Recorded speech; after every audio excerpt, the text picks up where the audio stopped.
Sud Radio Berkov dans tous ses états. Le fait du jour.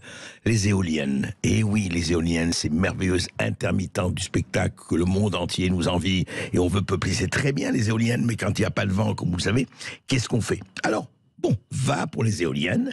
Et une commission d'aménagement du territoire au Sénat avait décidé quelque chose. On est avec Fabien Boulay. Bonjour Fabien Boulay. Bonjour André Berkov. Alors, vous êtes expert en politique énergétique et vous avez écrit 2 livres très remarqués. Éolienne, la face noire de la transition écologique, aux éditions du Rocher, et les vérités cachées du nucléaire, également aussi avec un certain nombre de révélations. Alors, Fabien Boulay, qu'est-ce qui s'est passé? Racontez-nous déjà l'histoire chimiquement pure. Donc, la commission d'aménagement du territoire avait accepté 2 très gros amendements. En fait, le gouvernement avait déposé un projet de loi scélérat qui consistait à faire une loi d'exception éolienne. C'est-à-dire, en fait, on supprime tous les verrous, les garde-fous pour les concitoyens, et on fait en sorte qu'on puisse installer des éoliennes en supprimant les voies de recours, en supprimant la possibilité aux maires de s'exprimer, etc. Pas de contre-pouvoir, pas aucun contre-pouvoir. Une loi d'exception, que certains d'ailleurs considéraient comme scélérate. Il y a même la possibilité, il est d'intérêt général de détruire les espèces protégées, par exemple. Donc, vas-y que on détruit tout. Au nom de la nature, on détruit la nature, on détruit les recours, on détruit la Convention d'Aarhus, qui est la Convention internationale, qui dit justement que les concitoyens doivent participer aux décisions. Alors revenons concrètement, quels étaient les 2 points importants? Il y a deux ou trois points noirs. Le Sénat avait mis des garde-fous face à cette loi. Le premier garde-fou, c'était le droit de veto des maires.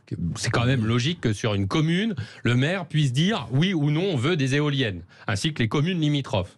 La commission avait validé avec un mécanisme tout à fait intéressant, et donc ça passait en séance avec cette disposition. Et puis la commission avait également validé le fait que les éoliennes soient déplacées au-delà de 40 km des côtes, c'est-à-dire qu'une zone d'exclusion de 40 km. Pourquoi une 40 km? C'est que les premières éoliennes, on l'a vu à Saint-Nazaire, qui ont été installées, font 200 mètres de haut. Aujourd'hui, les éoliennes marines font jusqu'à 300 mètres de haut. Donc 40 km. 300 mètres de hauteur. 300 mètres de haut, comme la tour Eiffel. Imaginez 80 tours Eiffel dans la mer. À 12 km. Donc on avait proposé et les associations passé à 22 déjà. Alors le gouvernement a agi au Sénat. Et alors que la commission, qui était plutôt qui était soutenue par les LR, a validé ces points-là. Il y avait aussi des amendements pour l'éolien terrestre qui consistaient à éloigner les éoliennes terrestres à 1000 mètres des habitations, puisque les éoliennes ont vu leur hauteur passer de 120 mètres à 240 mètres de haut pour les éoliennes terrestres. Tout est tombé en séance. Les LR ont trahi, je le dis avec tout... Carrément, c'est... Trahi. Ils ont trahi leur position. Ils ont voté, ils se sont abstenus lorsque le gouvernement a déposé un amendement de retrait de ces dispositions. Ils se sont tous abstenus. Ceux-là même, les sénateurs qui avaient eu le courage de s'exprimer contre l'éolien en séance, et ils ont tous capitulé.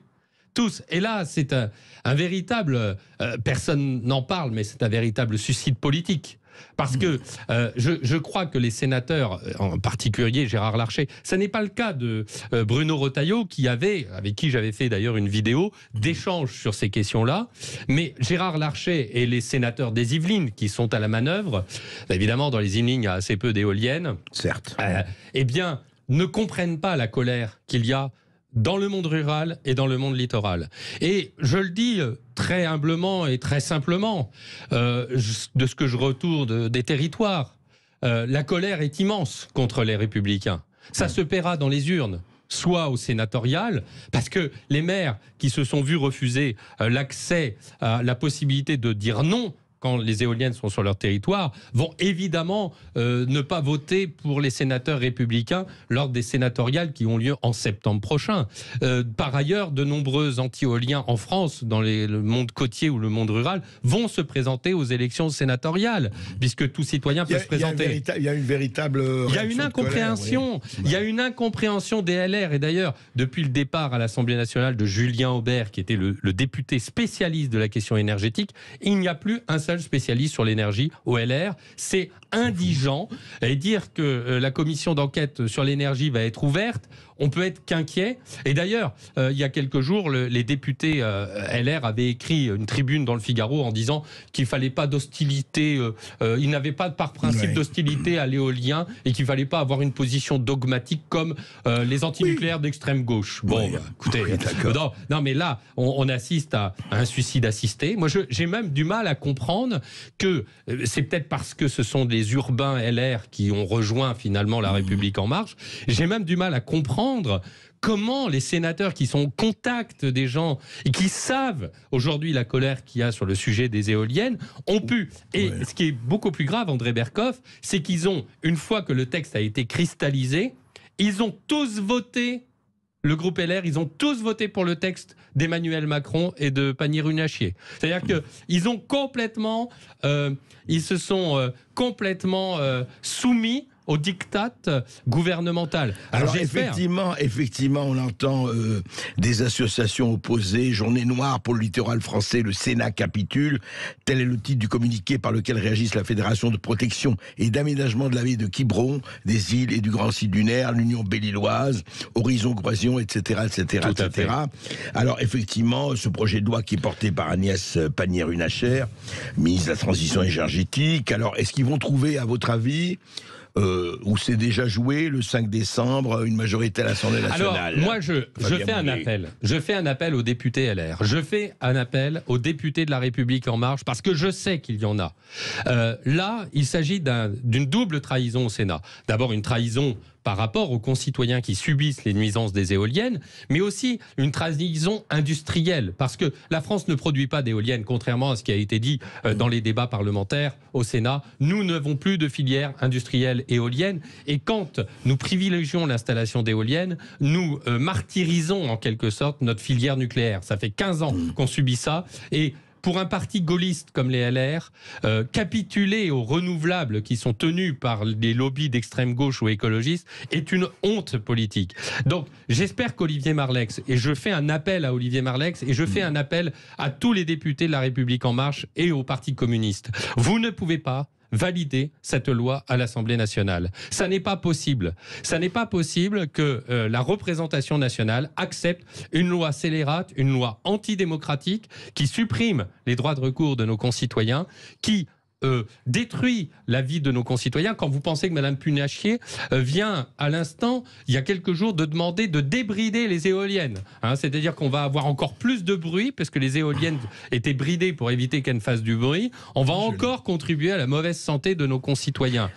J'ose espérer que les LR à l'Assemblée nationale vont comprendre, parce que en réalité, si les LR et l'Assemblée nationale devait... Oui, il n'y a pas que les LR. Il n'y a pas que les LR. Devait, comment dire... conforter la position au Sénat, ce serait un véritable suicide énergétique en France. Et ce serait aussi un suicide assisté des Républicains. Ça serait fini des Républicains politiquement. Je pense qu'ils n'ont pas mesuré. Alors après, on verra. La suite. En tout cas, votre appel est entendu, il est transmis. Fabien Bouglet. Effectivement, on verra le 5 décembre si l'Assemblée nationale valide effectivement la position du Sénat. Mais au-delà, ce qu'on verra, c'est effectivement est-ce que les Français acceptent ou n'acceptent pas, ou vont réagir ou ne pas réagir. C'est vraiment le problème. En tout cas, ce débat est tout à fait étonnant, parce qu'on entend des déclarations absolument martiales à un moment donné, et puis quand le vote arrive, on a l'impression que... Alors après, il ne faut pas oublier qu'il y a actuellement la nationalisation d'EDF, et en jeu derrière cette loi renouvelable, il y a la nationalisation d'EDF, parce que pourquoi? On nationalise EDF pour éviter d'avoir des petits porteurs, pour cacher ce qu'on va faire, parce que l'objectif derrière, c'est la privatisation d'EDF Énergie Nouvelle. Vous êtes sûr de cela? Attention, il ne faut pas avancer des choses...